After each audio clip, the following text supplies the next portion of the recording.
evening, everyone. This is Harshvardhan Tiwari. I'm the project lead at Project Maverick. The project is dedicated to Professor Shamnath Bashir and his goal of making legal education reach marginalized communities in every corner of this country. The idea which basically the project revolves around is to create leaders and not followers. Access must be granted where it is possible. And to make that end possible, we aim at providing free training for law aspirant for all law entrance examination. In this project, we are providing with free live interactive sessions. In one of the session today, we have with us Ayushi Richa Mishra. She's a practicing advocate, and she has already taken a session with us on criminal law, which was well received. At this moment, when we are at exactly 46 people have joined us on Zoom platform itself. Ayushi, the topic for the day is very, very important for law entrance examination, whether it is CLAT, now I can say UG or PG, or even if somebody is preparing for any other entrance examination where law comes into the picture.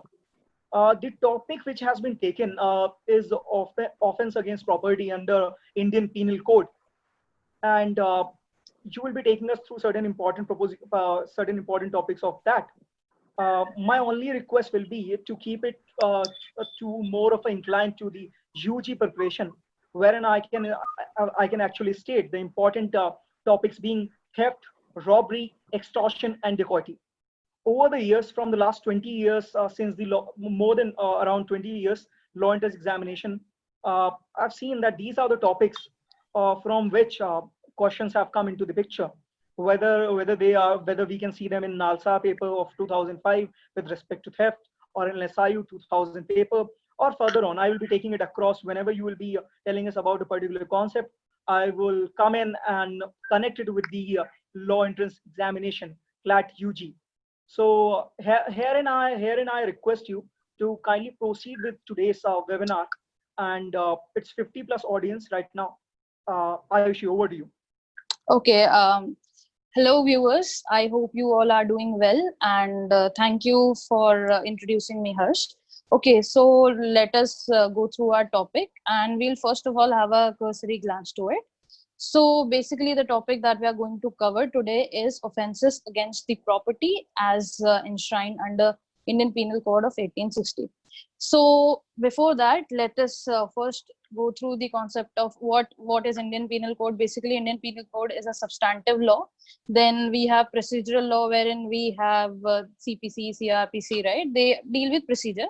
And the last one is, many people get confused as to what Evidence Act is. You must have certainly heard about it. So Evidence Act is nothing but an adjective law.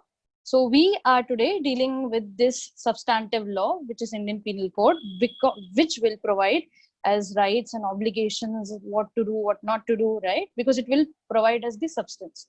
So let us go to what offences against property are. What is property? We need to very well understand that property is basically categorized into two: movable property and immovable property. Indian Penal Code does not specifically define what immovable property is, but it defines what movable property is under section 22, right? So as we all know, what movable property is something which is capable of moving. You can move it easily, right? If I am having a glass, so I can move the glass around. Now, very important topic here is that in fact data is considered as a movable asset, right?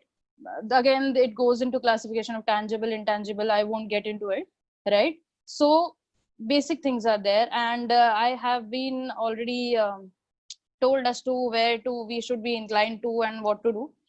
So let us begin. The first and the foremost and the most important topic that we need to cover, and we are going to cover today, is theft. What is theft?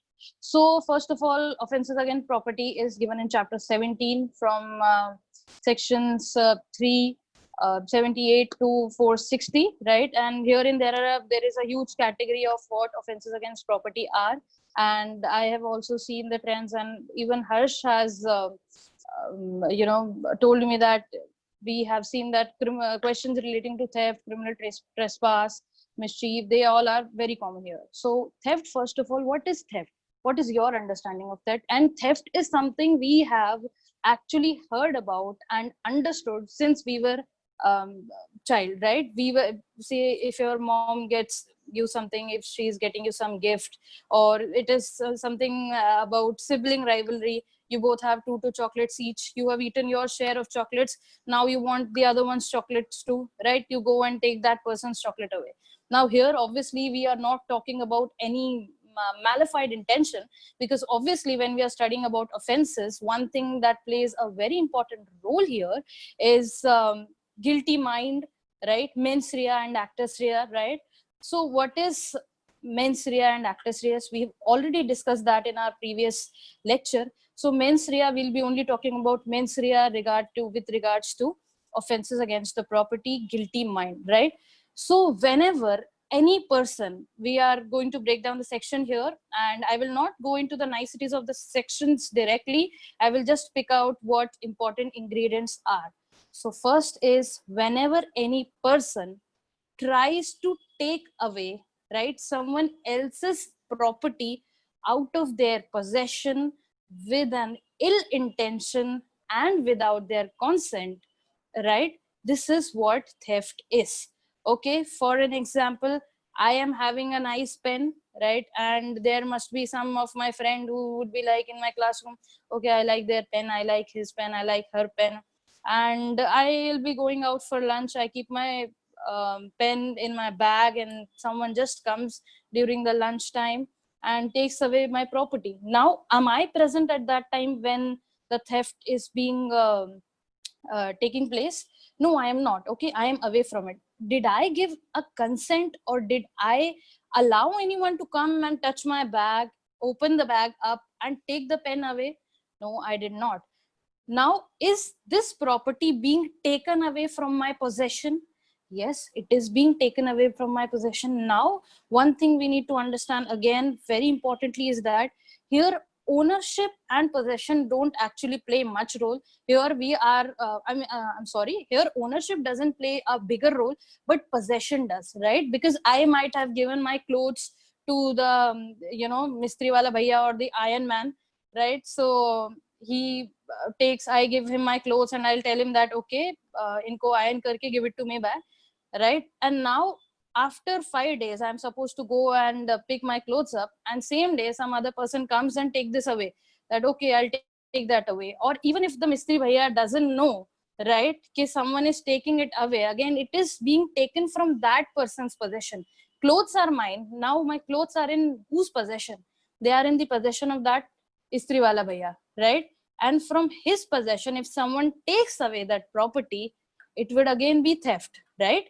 So again, first is any person, second is that takes away, third is any movable property. It is very specifically mentioned in the section itself, any movable property, right, out of the possession of some person, obviously without their consent, and also with a dishonest intention, right?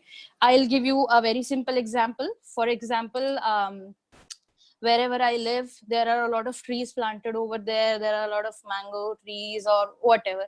Someone comes in, okay, winter season hai, someone comes in my premises, they enter, they chop the tree away, and they have taken it out, right?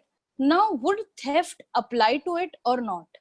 Okay, does the concept of theft actually come into picture? Now you must think that you said movable property, and if we talk about trees, they are actually attached to earth, or they are attached to the land. So now when someone is actually severing it away, right, so it must be, again, one of the explanation states that it must be capable of being severed away, right? And I will give you one more example. Okay, so I believe you have watched Gadar, and if not, you must have seen a lot of memes of taking that hand pump away, right? So एक premises है, Mr. Our hero of the movie, he goes into that premises, he sees hand pump hai, okay, and he goes and takes that hand pump away. Obviously, the hand pump was attached to the earth and with all that mechanized process. But now what he does, that since he had that 2.5 kilo ka haath, he actually severs that hand pump away and takes it away. Now, what actually comes into picture here is that it is definitely a question of theft. Why? Any person takes away, he takes away any movable property. He was convincingly able to sever that hand pump out of the land. Yes, he takes away out of the possession of that person. Yes, he takes it out of the possession of that person, right? Did he have a bad intention? Yes, he did have a bad intention कि नहीं, इन्होंने मेरे area में या मेरे area में hand pump नहीं है, I'll take it away in my place. In my previous lectures also, I have stated that your motive may be fine, but what you are doing here is a wrongful act, right? Which is obviously punishable under the existing law, that is the Indian Penal Code, right? So I hope you understood this concept of severing the tree away and how it plays a very important role here. Another example is that, see, if I have a pet dog, right? So maybe someone likes it very much because of the cuteness of the dog, or someone miserably hates him because maybe the dog barks, or for god knows what reason, they just hate the dogs. So what that person does is that I may be at office, or I may be in my room, and I am not actually aware of what is happening outside. Someone comes, they sneak into my premises, they come with some dog biscuits or dog treats, and they actually lure my dog away by giving him one biscuit, and he's just piche khicha chala aaya with the treats that person has been offering. So now, does theft actually apply here? Yes, it does. Theft applies here. So I would ask Harsh here to please come and actually converge the topics with regards to what have been asked in the question papers and what we need to understand actually with it. So, yeah. Yeah, Ayushi, with respect to this particular topic, there was a very, you explained it very convincingly about this particular topic, which I asked you to, which was with respect to the cutting of a tree. This question has been asked twice in the law entrance examination per se, especially CLAT. We have seen that the question with respect to theft, if I refer to CLAT 2011, there were 4 questions with respect to one single topic, and that too from criminal law, and that too from offense against property, and that too a particular area theft. 4 questions are, I can say it's a very great number. When we visit the past year papers, whether it is NALSA 2005 or NLSIU 2000, the question was on theft with respect to somebody taking away a sweater, especially. So of course, the differentiation one must possess is to understand whether it is a movable property or it's an immovable property. The first and foremost thing. A lot of people have this particular thought in the class also. The children have this particular difficulty in understanding the movable property and immovable property. So if you can throw some light onto that particular topic after like 2-3 minutes.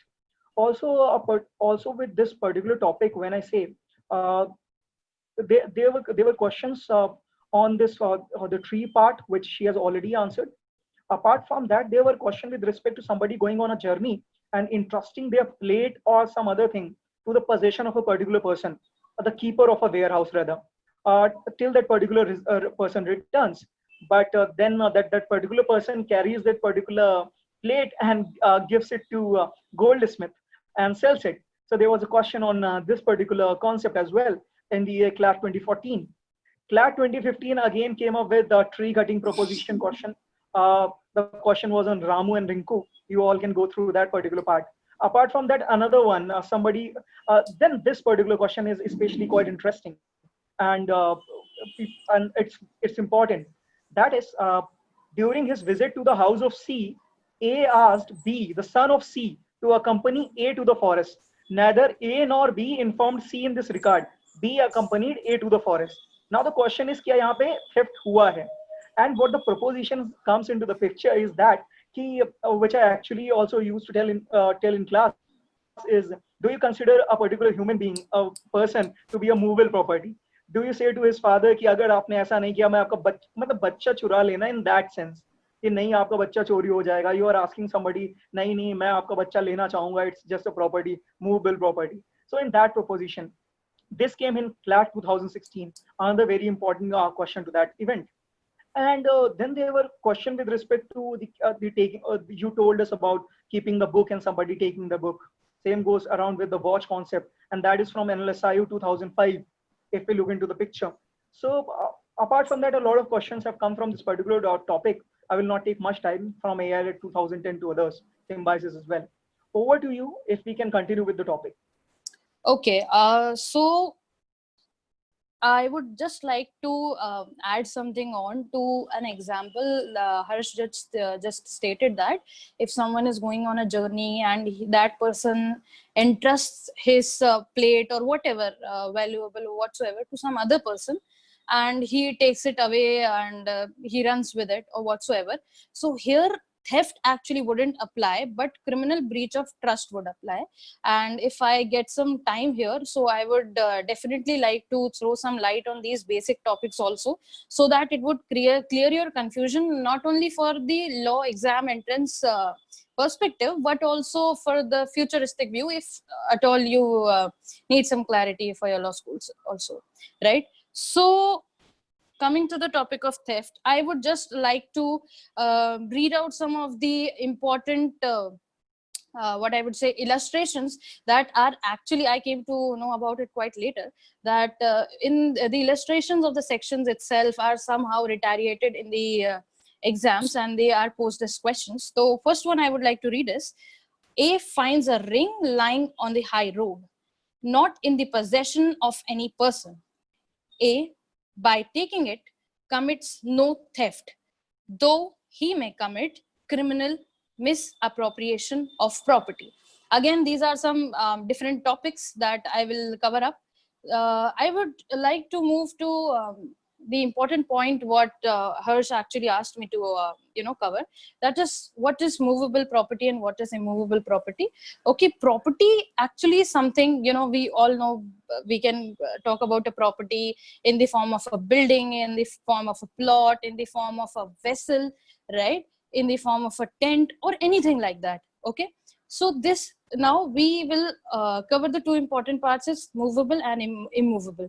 So movable property is something which I am, okay, me as a person, as a normal being, or me or 2-3 people collectively, we are able to move it away, we are able to take it away, right? So if there is, say, a swing in someone's park, in someone's private property, and I want to take it away, right? So I will ask my friend, okay, come, we'll just steal that swing away. So what will I do? I'll ask that person, and we can easily sever that thing from the ground. Okay, so these things are very important. One is something which is attached to earth, something which is attached to land. And what immovable property is actually particularly mentioned in the Transfer of Property Act. Immovable property is something which you actually cannot move, right? Now if I am taking someone's papers away and I'll say that, okay, maine uski property hadap li, then again theft wouldn't apply here. Now I would like to take you to the next topic, which is extortion, and which is covered in section 383 of IPC. Now what is extortion, or in our simple language, what is blackmail? What is blackmailing someone? So right, so if you blackmail someone, someone is threatening, right? A is threatening B to deliver a property to him or deliver a property to that person, right? So I am threatening my sister that, okay, you already have a lot of property in your name, right? So write this property in my name. Or I am threatening some person, right, stating that, please give me 10 lakh rupees, please give me 20 lakh rupees, I have your child in my possession, right? Everything you study with criminal law, you always have to see two angles. First one is guilty mind, and the second one is act. Okay, act and omission, right? That act must be a wrongful one, and the second one is guilty mind, which has to be there always. If you want to understand offenses, if you want to understand anything with regards to IPC and offenses, this is very important. So first is putting in fear. Second is inducing someone to deliver the property, right? Now how would I induce? If I am asking someone that, okay, give me your property, or give me your new mobile phone that you got, or give me a new your gold chain or your gold set, whatever you're having, give me your laptop. would that person just give me away right away, like without anything, without saying that no, I wouldn't give to you? What do I need to do now? I will obviously try to inflict fear in the minds of that person, right? I would try to inflict fear that if you don't give me your laptop, I will slap you, I will beat you to death, right? So these things are there. Again, first is putting in the fear. Any person who puts the other in fear, right, obviously with an intention which makes that person to deliver something or to deliver that property, then this simple things become extortion. Okay, extortion is actually a very simple topic. You must have also seen it in movies also, right, about extortion. Someone is extorting, trying to extort money. How do they do that? How do they do that? Right, by obviously putting someone in fear. Now what is fear? Fear of mind, body, and reputation. You need to understand it very well, right? So I am saying to some person that I will actually publish a libel against you, right, if you do not write off your property to me, right? If I will kill your mother, I will kill your father, I will kill your sibling if you don't write off your property to me. Now this person actually gets into fear and says that okay, property rakh lo, but please let me away, please leave me alone, right? Now what you need to understand is that extortion only completes when delivery happens, when the property is delivered. If the property is not delivered, then there won't be any extortion attracted to this picture, right? uh, Now one thing that many people get confused of is between so some questions may arise, and they are definitely genuine questions, as to how coercion, that you must have studied or you must have heard of in the Indian Contract Act, and extortion is different, right? They are definitely two different things. So when we are talking about coercion in Indian Contract Act, in coercion definitely there is fear. Someone is trying to put fear in someone's mind. Okay, there also they are saying okay, do this, do that. So in contracts, coercion is only and only restricted to entering into the agreement, right? Here it is not about the delivery of the property, immediately taking away that property or that valuable security, right? If I'm having 50,000 cash, someone would come up and say that okay, maybe at the gunpoint someone will come up and say give me this property right away. Now I am here in fear of mind, body, and reputation. So I am mentally threatened that okay, something can happen to me. Reputation, as in someone would come and publish something about me. They will say that okay, I'll publish some information like this about you. Okay, I'll write something about you if you don't pay me this 50,000 rupees of sum of money. What will I do? I will immediately deliver the property. Okay, take it away, right? When we talk about coercion, I am just entering into an agreement. Someone is having a gun at my head, right? They would be like, immediately enter this into this agreement, otherwise I'll shoot you, right? I'll slap you, do this right away. So here use of force is there definitely, but it is for entering into an agreement. Here it is for the delivery of property, immediate delivery of property, right? Again, extortion, delivery of property. I would like to now actually take you through some examples which are again given in illustrations in this section. So just a second, till the time I would like to ask Harsh to actually add up if he has something to say about it. Yeah, Ayushi, this particular topic, extortion, as you rightly pointed out, whoever intentionally puts any person in fear of any injury to that person or to any other and thereby dishonestly induces that person so as to fear to deliver any person, any property, commits extortion. So this particular, a question was asked in AI Lit 2010, and that was really very easy after reading this particular rule. The question was somebody enters another person's house, caught hold of that person's daughter, and threatened to stab her if that particular person does not give him rupees 10,000. This could actually change immediately. At this point, that particular person agreed to do so. Now, this particular person is the particular person who threatened is being prosecuted for extortion. the question was with respect to whether there was extortion or not. So what insight we could take out from this particular rule was that there were two essential ingredients for extortion. First being intentionally putting a person in fear of injury to himself or another. So first and foremost, the aspirant must be clear about this particular point. It is not necessary that only the other person has to be in fear of injury, because what we watch in Indian movies is that in Indian movies it is said कि मैं इसे जान से मार दूंगा वरना तुम मुझे इतने रुपए दे दो. But herein also that particular person can also be put into the fear of injury, like uske upar bhi. That is the first point. The second being dishonestly inducing the person so put in fear to deliver to any person any property. Now to deliver to any person is important. It is not essentially that it must be delivered to that particular person who is putting this particular person in fear of injury. So these are the 2 pointers which actually I see are important when it comes down to the topic of extortion. And the question has been asked in AI Lit 2010 and also in the papers of in the past year papers of NALSA, and also twice in Symbiosis Law Aptitude Test and once in BLAT. Over to you, Ayushi. Okay, this was a great clarification that came up from Harsh.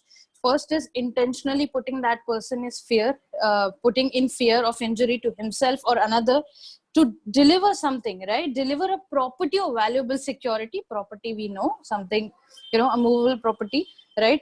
And valuable security, as to what is valuable security. I have some money, I have some assets, stock, shares, trades, or whatsoever, right? Second is dishonest inducement, right? Dishonest, why, again, I actually clarified as to what dishonest is. Dishonestly, fraudulently, they come with two very important pointers. One is wrongful gain and wrongful loss. Here obviously wrongful loss would be caused to that person, right? And wrongful gain here could be temporary, as he said that the delivery can be to himself or to some other person. And the third one, and yeah, so, and one more thing is that section 385 of Indian Penal Code actually punishes someone who attempts to put someone in fear, or someone who puts in fear or attempts to put that person is in fear. Now I would just like to differentiate, give some small differentiation to you between theft and extortion. First, extortion is that in extortion somebody wrongfully obtains owner's consent, right? So someone is actually putting me or someone I know in fear, right? And they have actually obtained my consent. In theft, there is no question of consent. Okay, I don't even know if some of my property is being taken away. Second is that in extortion, the extortion can be of movable and immovable property, right? But when it comes to theft, it is only and only of movable property. The third one is that in extortion, the victim himself delivers the property, right? Delivers the movable, immovable property or the valuable security in question to that person or to someone else, right? In theft, the property is taken away without anyone's consent. Now we'll move on to the third very important topic is what is robbery, right? Section 390 of Indian Penal Code defines robbery. Now, what is robbery? Robbery is nothing but an aggravated step of maybe theft and extortion, and maybe both, right? So what is theft? We have already seen someone is dishonestly taking away someone else's property with a malified intention without their consent, right? In extortion, we have seen that someone is made to deliver that property by inflicting fear or injury to the fear of injury to that person or to someone else, right? So here, when robbery becomes theft, in robbery there is only one and only important thing that you need to understand. Here, fear is of causing death, right? Causing instant death. Now someone is coming up to me and he'll say that, okay, I'll kill you right away, right now, deliver this property to me. Okay, now what is happening here?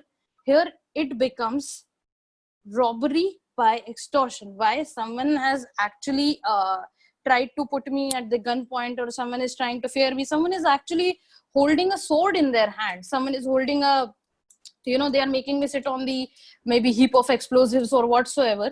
So here I am having, or I may have a fear about someone else, that okay, I will put your child to death. Now here also, what is that, what thing that actually activates or triggers me is that, or triggers are very important ingredient here, is that there must be a fear of causing instant death, right? So I'll just take you through this. Now one more thing is that if I am trying to cause hurt to some person, right, there are 2-3 basic concepts as to hurt, grievous hurt, how you are causing that hurt. You are armed with some weapon, you are armed with some deadly weapon, right? So these are some important sections which are enshrined in Indian Penal Code. Now say if I have taken someone's purse away, right, and I'm running, I'm just going on running, and by the way, like how I'm running, I see some small pebbles or some stones, very small stones, and I'm just throwing at that person. Would it amount to robbery, or would it just be theft? Right? So it was given in one of the important case laws. It stated that this won't be robbery, it would only be a case of theft. Again, if say if I'm running and someone is running after me and that person is hurt unintentionally, okay, I did not have any intention to hurt anyone, I just took away a purse and I just started running away, and in the course of chasing me or whatsoever, someone gets hurt, right? Someone, maybe that person may obviously be a victim or anything like that. So would it be called as robbery? No, it won't be, because it won't be, because again it was clarified by one of the high courts. They stated that if someone is actually incurring any accidental injury during this course of whatever is this course of theft, then again it won't be robbery.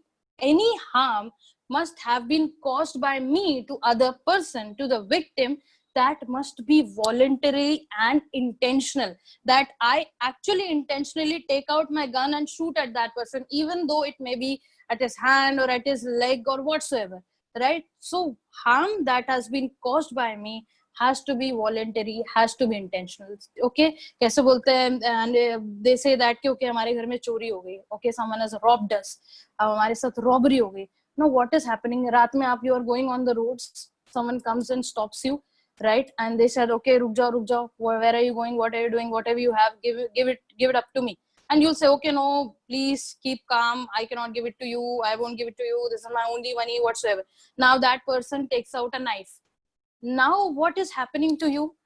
You are obviously in fear. Or that person would say that okay, I'll take this, your daughter, your sister, your brother away if you're not giving me the money, right?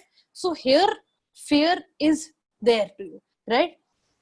When now the next thing is that if some person is going on a road, right, if there is a lady who's going on the road, you must have heard the cases of someone has snatched someone's nose ring, someone has snatched someone's earring, someone has snatched their chain, right? So that person is actually uh, going on the road, and two bikers, they both are wearing helmets, they come and they snatch away that lady's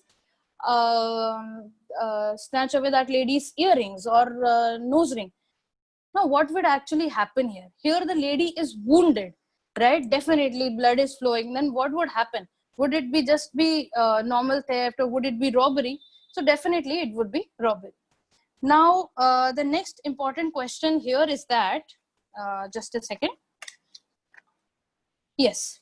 So first of all, in robbery is nothing but an aggravated form of theft and extortion. We have seen the both ingredients. All the ingredients have to be there of both theft and extortion. The third one is there must be fear of violence. There may be some violence against me.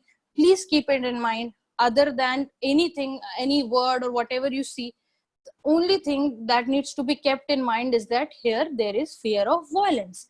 Wherever there is fear of violence and the ingredients of theft or extortion are both inclusively combined, and fear of violence, it would become robbery, right?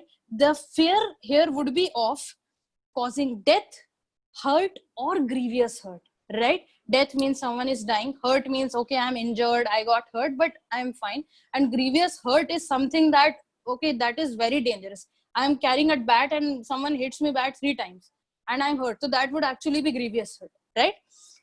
So these are the basic things that you need to see in robbery. And I would now ask Harsh to actually help us as to the other questions that may have been asked in the past years. Okay. So onto that, Ayushi, there were questions with respect to this particular topic as well, office against property, that was in the year 2010, and that was in the paper of AILET. The questions was with respect to the theft being theft is robbery. The first was with respect to theft being robbery, and the question was some A entered B's house to take away her TV. When he was carrying away the TV out of the house, he encountered B near the door. He left the TV behind and ran away.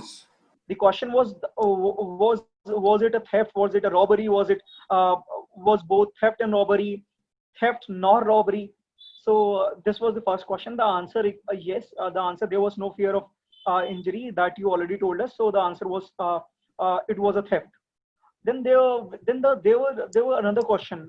Theft is robbery in order to committing. The same thing happened, but when he was dropping the A entered B's house and was taking away her wallet and leaving the house. When he encountered B, he dropped the wallet but shot her while escaping. Now this was the question, whether there was a robbery or not. So yes, then this particular concept of cause any person death or hurt or fear of instant death or instant hurt came into the picture, and the answer which was taken by AILET was that it was a robbery. So these were the two important questions with respect to this particular topic of extortion. Ayushi. Okay. So again, I would just like to again differentiate between the two: theft, when theft becomes robbery, and when extortion becomes robbery, right? When theft becomes robbery, when there is fear of violence of causing, right, death, hurt, or grievous hurt. When extortion becomes robbery, is that the offender is actually in presence, right? The offender is actually in presence of getting that property delivered. Means I am there, right? I am the extorter, I am there, and I'm asking that, okay, give away the money, I have the knife, right? Here it becomes, the extortion becomes robbery. Okay. Now if there was this very important case law that actually I encountered, it is that if a police officer puts some person into fear that if you don't give me these valuables, right, I will put you behind bars, or I will just beat you to death, then what would it become? Or you will be imprisoned. Then what would it become? It would become robbery. It is also one of the important case laws I came across. So now, moving further, our next topic is dacoity. Dacoity, which is mentioned under section 391 of IPC, Indian Penal Code. Now, dacoity, more or less, or most of the times, is read with section 34 of IPC. As I told in the last lectures also, 34 of IPC talks about common intention. Now, with dacoity, again, dacoity is the aggravated form of robbery, right? Theft, extortion, वो दोनों का aggravated form is robbery, and the aggravated form of robbery comes here as dacoity. Means सबसे ज़्यादा harmful and सबसे ज़्यादा dangerous कौन सा है इन सब में से? That would only be dacoity, right?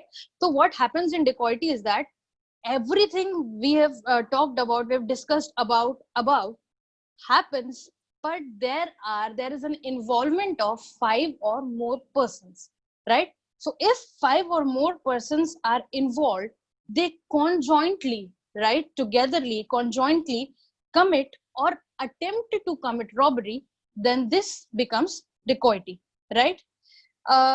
One more important topic is that it has been ruled out in a lot of judgments and again in the illustrations, and that may actually also appear as a question to you all in your law entrance examination, that someone's presence is very important here.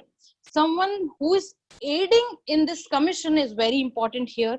right? Someone who is attempting is also responsible for this one and the same thing, dacoity, right? As I already stated, I gave an example in the previous lecture as to there are 6 7 people, right? One decides to only drive the car, one only decides to just see that okay how the plan is going to be. यहाँ पहाड़ी के पीछे वाले रास्ते से someone would come, there is only trees, no one would be there to see us, no one would actually notice us, right? People don't usually come around at that time, right? And also in IPC, dacoity is very well scrutinized as to dacoity by night, how dacoity happens, right? So I will not go over there, otherwise our session would just derail from the topic, right? When dacoity becomes murder, right? So for example, if I am a group of this dacoity gang, there are 7 members, only I was the one, hamara plan was there to, we will go 5 6 people, we'll have obviously some weapon, low key weapons, and we would as far as possible won't use any of those weapons, but if something goes obviously out of the plan, we may use it, right? So what happens is that I am carrying a gun, and while we are performing this act of dacoity, I take out my gun. At the end of the act, I take out the gun and kill that person. Now the question would arise is that, am I only responsible for dacoity with murder, or my whole of the gang, right? All my homies are responsible for it, me plus 6 others, right? So yes, we all will be equally responsible for causing dacoity with murder, and it is given in section 396 of IPC, right? Now dacoity is actually divided into some stages. First is assembling. We all are meeting at the spot that okay, this would be our spot of discussions or whatsoever. Second is that preparation. Now we are preparing, we'll prepare a blue chart, right? And we will prepare a printout blueprint, right? So someone would say that okay, we should enter from this area because the other area is not safe. The other one would say that no, I don't think that is fine. And even if someone is trying to tackle us, or if someone is trying to stop us, we can actually push him off the cliff, right? Or push him off that road, that narrow escape, right? So some or the other way, someone is giving inputs or not. Or even if I am just sitting, but I'm part of the group and I'm like कि तुम लोग सब planning करो, and I'll just sit and see. It is my first time experience, so I won't actually participate much, but I'll just listen, and choti moti, if you needed some help, I'll be there helping you.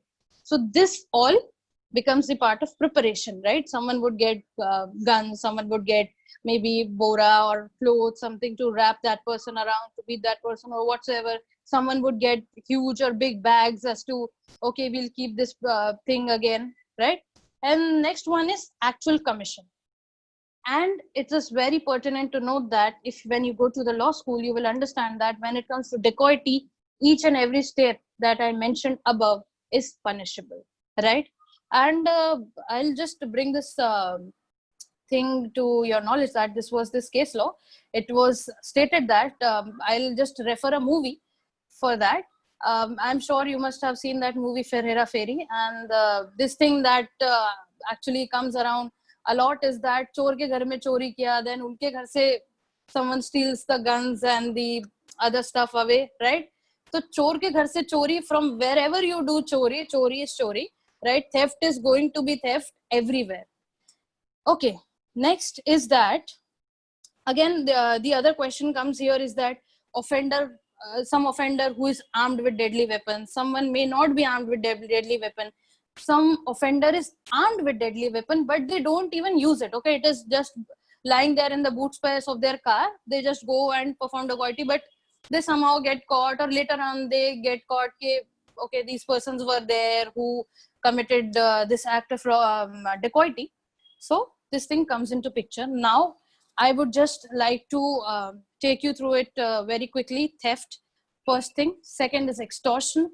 Third is robbery. And the aggravated form, aggravated means the bigger form of all these things is dacoity, where 5 or more persons are involved. They conjointly, right? They conjointly conspire, or they conjointly make plans to commit an act of robbery, right? So this is what all dacoity is all about.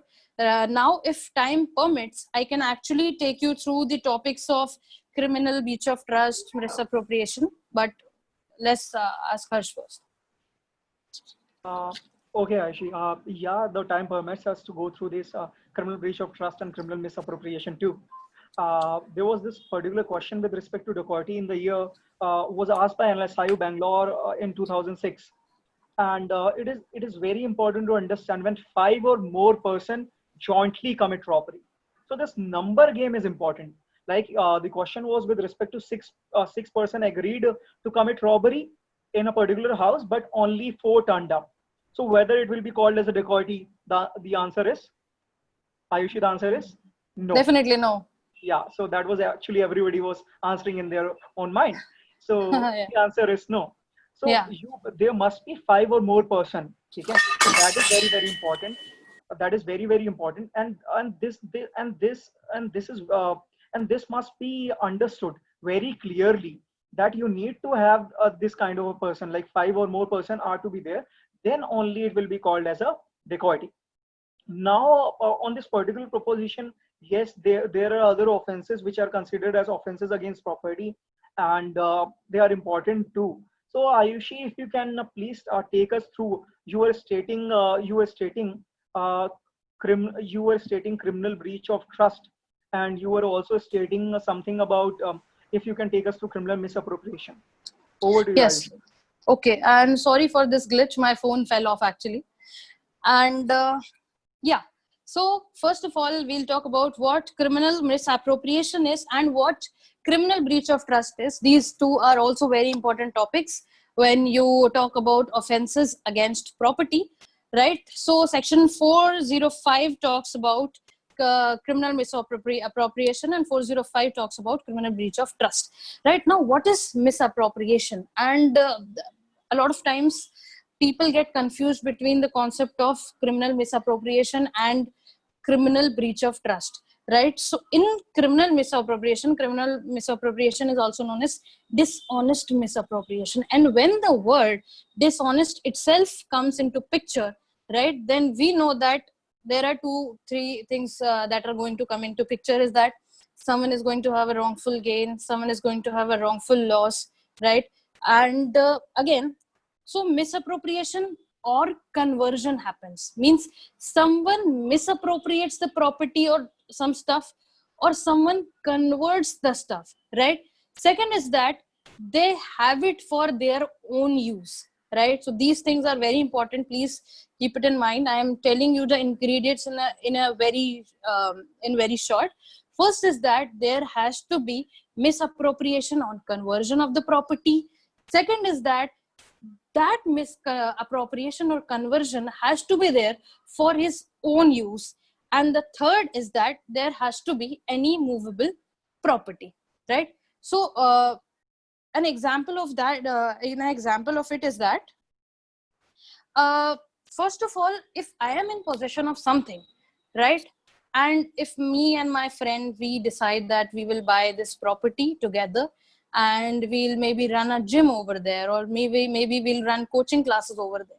So here we two both have the possession of it jointly, or even if we let that premises out to someone else for their use, until and unless innocence is there, right, and until and unless that person actually uses that thing for his personal for his personal usage, or that person converts or misappropriates it for his personal use, there won't be any criminal misappropriation, right?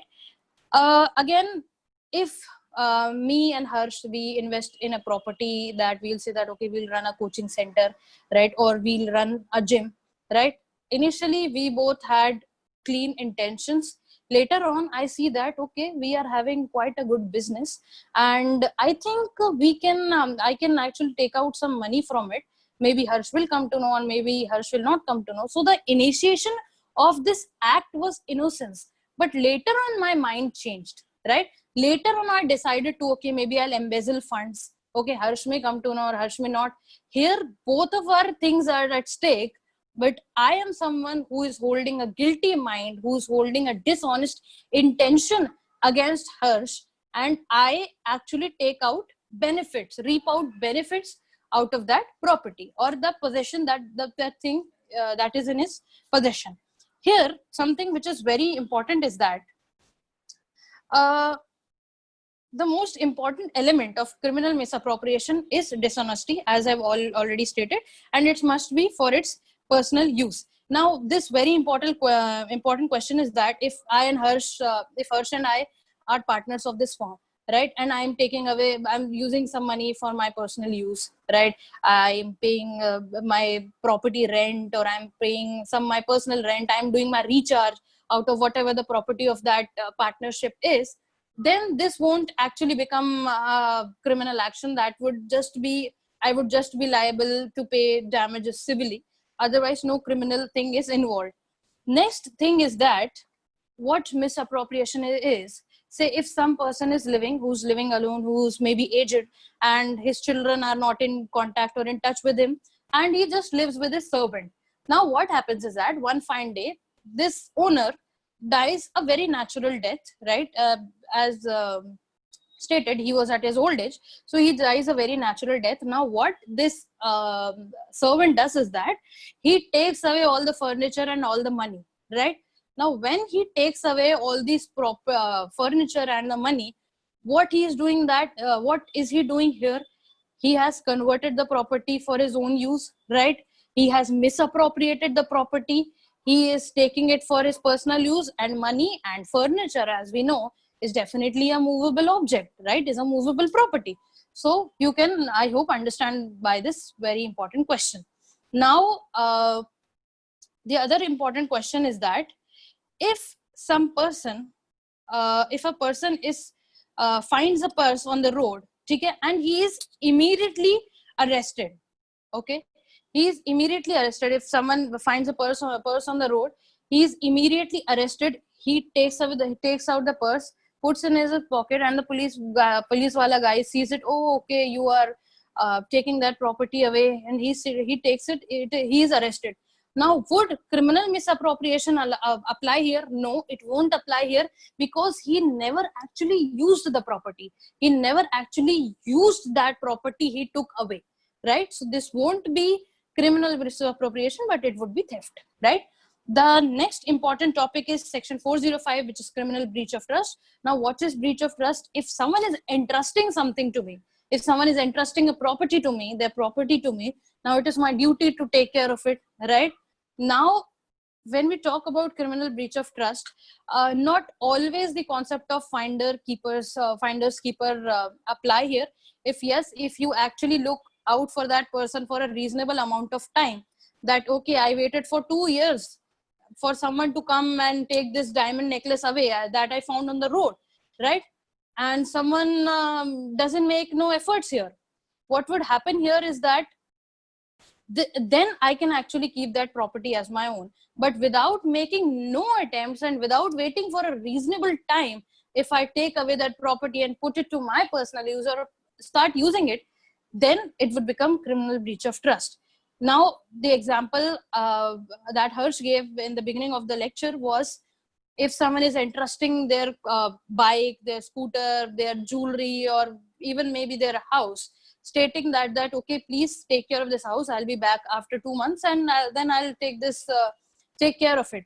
Now, what I do here is that either I sell off the property, right? I'm using that bike for my own purposes, and also I sell it off, and then later on say that no, I don't remember you giving me something, or I don't remember having any bike, or that bike just droned off, or something like that. Then this would become a criminal breach of trust, right? So I'll just run you through the ingredients. First is that someone is entrusted with the property or any dominion over that property. Second is that someone dishonestly misappropriates or converts that property for its personal use, as we studied in as we just talked about for criminal misappropriation. Third is that he either uses it or disposes it, right? Someone leaves me with their grains or with their money, I just go and buy a new iPhone for myself, right? Now, what will happen is there someone is entrusting me with their money or the valuable security. I am supposed to keep it as it is, or maybe care for it somehow. a little bit and return it back to that person. And the third is that I may also be under some contractual obligation, right? If someone is leaving their property with me, I am obviously obligated to take care of it as my own, right? So maybe that person enters into an agreement. Or even if, say, I am giving my property to the bank, right? I am leaving it for mortgage or something like that, right? So that person, what that person does is that I'm keeping my money or my jewelry. That person melts away that jewelry and buys a new car or flat for that person, for himself, then that would be criminal breach of trust. So this is the basic outline of what criminal breach of trust is, right? First, entrustment of property. Second, that property must be in trust, right, between two people. He uses it, misappropriates it, or converts it. And the third one is it is against the direction. Obviously, I won't give my laptop or my jewelry or my car away to someone and I would say that isko melt karwao and make a tractor for yourself, or sell this car off, or buy a tractor for yourself, or a Mercedes or whatsoever for yourself. So these things are very much important. It is against the direction. So this is what criminal breach of trust is. Harsh, do we still have time or should I move further on? Yeah, Ayushi, the topic which you have taken out was with respect to criminal misappropriation and criminal breach of trust. Yes, criminal misappropriation was asked in AIL at 2013. The question was with respect to somebody taking away another person's umbrella in good faith, believing it to be of his own. He starts using it, and later on, his wife tells that particular person, "No, this is not us. This belongs to someone else." But this particular person, after knowing this, dishonestly keeps the umbrella. So the question was whether it is a criminal misappropriation or not. This was asked by the AILET in 2013. So this became really important. Uh, again, then you told us about criminal breach of trust. So this topic has been asked like it's a repetitive topic when we come down to when these options are provided for criminal misappropriation. There's also one option with respect to criminal breach of trust. So that is how close these concepts are. Apart from that, yes, there was a question with respect to this particular term featuring out. This was in CLAT 2009. This was not related to this, but the question was with respect to criminal law and having an option of criminal breach of trust. The question was, if a witness makes a statement in the court knowing it to be false, he commits the offense of forgery, falsehood, perjury, and criminal breach of trust. Of course, to the kids who the answer is perjury, C. So this was asked also. Apart from that, the question came with respect to this particular topic was in CLAT 2012. Then further on, this was asked also in one of the papers of BHU law entrance examination. So again, this has been very this has been asked quite a number of times as well. So Ayushi, what are the topics which you want to take further? So I thought I would be considering all the main topics, like maybe I'll take in cheating, a little bit of cheating, and I'll take criminal trespass, just the superficial level. In the superficial level, I would consider that. And I was also considering receiving stolen property, right? Yeah. I have seen some questions of it. So I was actually considering to cover up these 2-3 main more topics. If you allow me, I'll do it. Otherwise, we can chuck that part. The point is that we are already running short of time. But yeah, actually, we will be in the other session. We will keep it a longer time frame. And for first 15 minutes, we will be discussing these topics, the topics which you have told us with respect to the cheating part, especially that is sometimes asked. Apart from that, thank you so much, Ayushi, for joining us today for this particular webinar for Project Maverick. You very well covered these topics of offense against property under the Indian Penal Code. This session was actually attended by 65 people for the entire duration on the Zoom itself. Great. So with that note, thank you so much, Ayushi. Thank you everyone for joining in. Thank you, Ayushi, there were a few questions from the participants, but they were not actually related to test prep. They were actually, some people were asking their own personal property related issues. One such was with respect to selling of a property of a grandfather. Then 28 years later, the court said this, the court said that. Then somebody was asking me if I do so with my neighbor, will a lawyer save me? So these were not related, but they were actually they were actually questions related to this topic. So thank you so much, Ayushi, for taking this particular session with Thank us. you, everyone. Jai Hind.